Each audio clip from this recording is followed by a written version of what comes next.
Welcome to this tutorial. In this tutorial, I'm going to show you how you can uninstall the NLTK library from your system. So in order to uninstall the NLTK library from your system, first open your Visual Studio's code and head on to the VS Code terminal.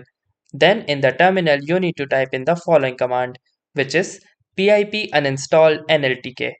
Once you have typed in, hit the enter button and wait for the initialization of the process. It would ask you for a confirmation. In order to proceed, simply type in Y and again hit the enter key. Once that is done, you can see this message which says successfully uninstalled NLTK version 3.9.1.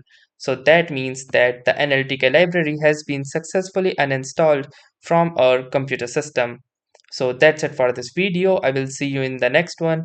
If you like this video, make sure to hit the like button as well. Comment on this video, share it, and don't forget to subscribe to our channel. Thank you for watching and have a nice day.